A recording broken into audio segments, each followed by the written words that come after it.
d'un point de vue calcul. Donc, étude de la position de CF par rapport à TA.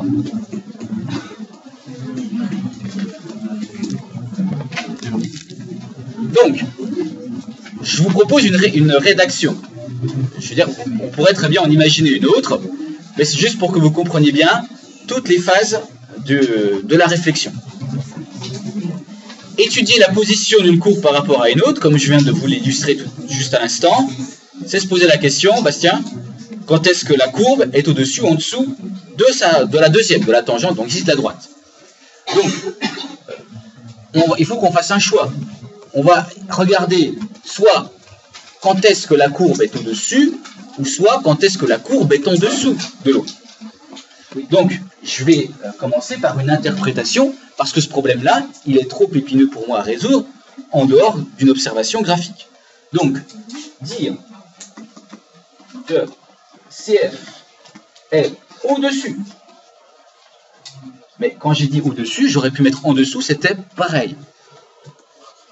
Au-dessus de TA signifie quoi? Il faut absolument que je traduise cette position géométrique par un calcul, en tout cas par une expression algébrique. Oui.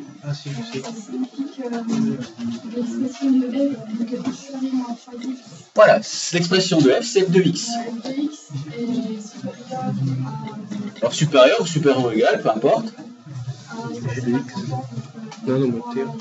Voilà, il faut que f de x soit plus grand que l'expression de la deuxième courbe. Mais la deuxième courbe, c'est une droite. Donc l'expression d'une droite, c'est l'expression de la fonction affine qui est associée à cette droite. Donc ici, je mets directement le résultat, c'est-à-dire f de x plus grand que moins 3x moins 6. D'accord? Oui.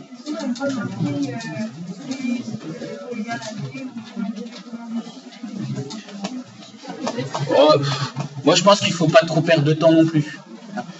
Mais, par contre, il faut que vous commenciez au moins par cette phrase-là pour que tout votre raisonnement ait du sens. Parce que si vous essayez de me résoudre une inéquation comme ça, brutalement, allez, je résous ça.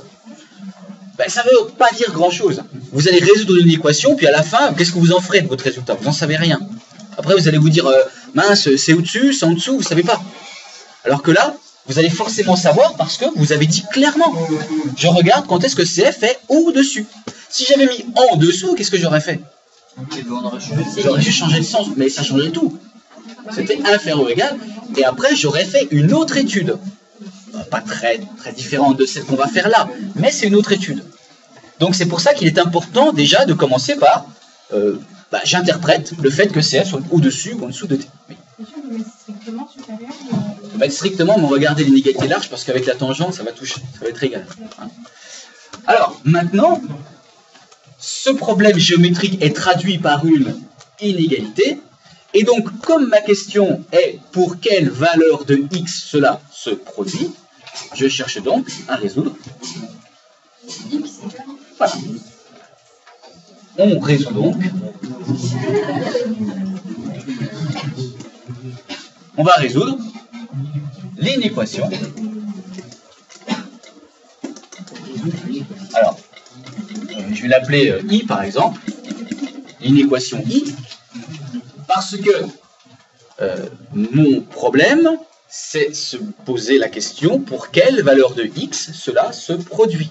C'est-à-dire, pour quelle valeur de x CF est au-dessus de t, et donc pour quelle valeur de x f de x est-il plus grand que moins 3x moins 6. Or, quand vous posez ce problème-là, ça veut dire clairement je résous une inéquation. Je cherche les valeurs de x, je cherche les inconnus. Donc là, on remplace f de x par... Voilà. Donc, on la remplace, c'est-à-dire x carré moins 3x plus 6 sur x moins 1. Voilà, supérieur ou égal à moins 3x moins 6. Et là, ça y est, on change d'univers, on n'est plus avec les nombres dérivés, il n'y a plus de tangente, il n'y a plus rien, on est sur une résolution d'inéquation. Maintenant, il faut mettre en place des techniques pour résoudre cette inéquation, et ces techniques, vous les connaissez bien, en tout cas vous commencez à connaître la stratégie depuis le temps qu'on en fait. On va bien sûr pas laisser les choses comme ça, mais on va se ramener à 0. Pour se ramener à une étude de signe.